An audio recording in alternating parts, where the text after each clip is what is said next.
So today I'm going to talk about deriving natural healing techniques from the Indian temples.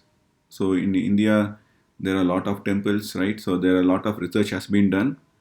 So I have gathered a lot of information from the internet and came up with this Google slide. So let me start.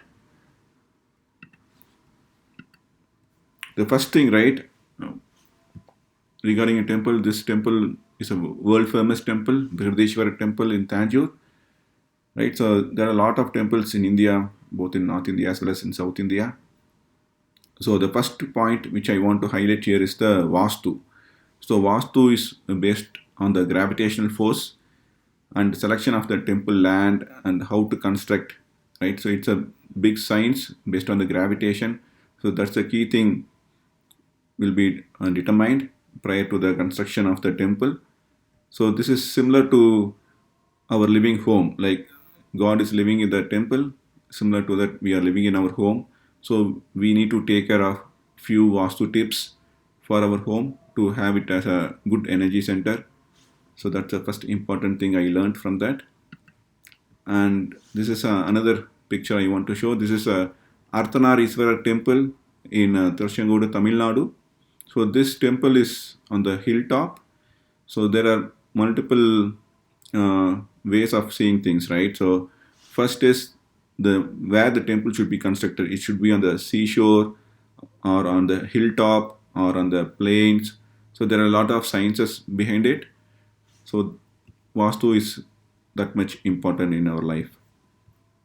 So next, let me move on to the before entering a temple, right? So we'll be having a bell in front of the temple where we will be uh, making sound of it. So there are a lot of good vibration frequencies are generated out of it. Before entering the temple, once we ring that bell, right, we'll be coming out of our own work or from home or other kind of negative energies we may carry in our mind. By ringing the bell, we'll be having some mindset will be clear, like we are entering into a sacred place. So it will make our mind so receptive. So that's one of the energy healing technique as well. And mantra chanting as part of sound, right? There are a lot of mantras being chanted at the temple every day based on the time, right from the early morning to the evening till the temple closed. There are a lot of mantras which is having high frequencies and vibration that makes that place very much highly energized place. So that is one of the reason when we visit the temple, right? We may feel calm or relaxed inside our temple. That means uh, that much powerful energy is there as based on the mantra. So as part of our daily life, we can chant a mantra as much possible, maybe 5 minutes, 10 minutes, whatever it may be. That will definitely help us. And another thing I want to show is that they do called abhishekam, like they will pour the medicated or any natural liquids over the idol. So this will help in cleansing the negative energy as well as make it more sacred. So this is similar to what we have to do for our physical body as well. So based on our vada pitta kapha, we can choose a oil, medicated oil for it, and then we can take a bath or we can go to um, a shower taking place like in the hills or like waterfall kind of thing. We can stand over there. So there are multiple modes of therapy based on the medicated liquid or natural thing. So we can even try that on our own. Then next is the very powerful thing in India, especially on Shiva temples, right? They'll be having a Shirodhara pot, if you see here. So that will be pouring, keep on pouring water. So this concept is there are a lot of researchers and information available in the internet. What I seen is it's basically activating the pineal gland, right? So as part of Ayurveda, Shirodhara is a very well versed thing in making the people to have the mind calm and they can sleep well. And I can show the next picture. This is the Ayurveda part. They will be having a pot and then they will be pouring the oil. This is Shirodhara. And in these modern days, right, we can't afford to have a table and pot and all, right? So people are on the rush, they are on the go. So few smart people have created a utility or an instrument, right? So this is a portable Shirodhara. This is a little expensive, but I have seen people have been using this one. So they will be lying down with the pouring water here, so activate the pineal gland. The mind will be calm. So it has a very lot of good benefits. So the next thing I want to move on is on the Athararishvara temple, where this is the biggest science is being hidden over here. That's what people we miss to understand it. So there are a lot of things, but basic thing what is right. If you see the picture here, right, the right half of the body is like a male, and left half of the body is like a female. So what it means is every human being, the right side of the body is having male energy, and left side of the body is having the female energy. So if you take it towards the pranayama classes, right, they will be talking about the male energy and female energy, Shushmana. So that's also there. And if you go to the marma therapy or varma therapy classes, they also will be talking about this one. And as part of Ayurvedic Nadi Pariksha, where they will read the Nadi, right? So what I have seen or learned from there is, right, from Dr. Ladd or any highly effective doctors, right, by looking at the Nadi, what they can do is they can find our parents' current state. So that is so wonderful. So I have seen many people who will visit Dr. Ladd. They will say, my mom is sick or my dad is sick. Can you please check the nadi? He will check the nadi. If it is in the right hand, right, we can check the nadi of our father. And if it is left hand, we can check the nadi of our mother. Even in our day-to-day life, right, if you are able to observe ourselves, when our system left side body is having some kind of a deviation or some kind of letharginess, right, if our mom is alive, we can definitely feel that she is undergoing some issues. So I also have felt that one on one point of time.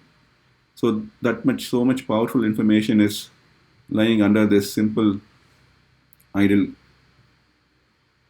So next, we'll move on to the mutra, right? If you go to the temple, they will be having lot of mutras. Like everybody know the chin mutra, right? So if you see, right, there will be lot of mutras, chin mutra, and other mutras will be displayed in the temple so that people can understand it.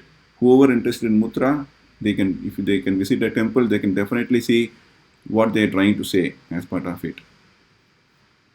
And the last thing I want to share is, right, there are a number of things there, but this is the last one I can share at this point of time. So if you see any Indian god picture, right, so they'll be having a big aura kind of thing over here. So if you take any picture, you will see that. So that means, right, we are having energy, and there's an outer layer of aura is there existing for us. When that aura is good, right, we'll be happy and healthy. When that aura is not good, then we'll be having a potential weakness to have some disease or illness. So people like Buddha or other people who are highly enlightened masters, right, their auric field will be too much. So even if they walk a few meters away from us, right, we can feel their energy. That place would be surrounded with a good energy. So that's how important is aura. It is not visible for normal eyes. And another thing is called blessings, right? If you see any god picture, they will be having the pose like this. So any Ganesha or Lakshmi or whoever the god or any saint, if you see, they will be. So this blessing is very important. So if you see even over here, right, God Shiva is blessing here using the hands. So our energy, right, whatever divine energy or the solar energy, whatever we get in our system, it can be sent out via our hands. So this way, even if you see, right, even for every birthday or for during marriage, there is a culture in India.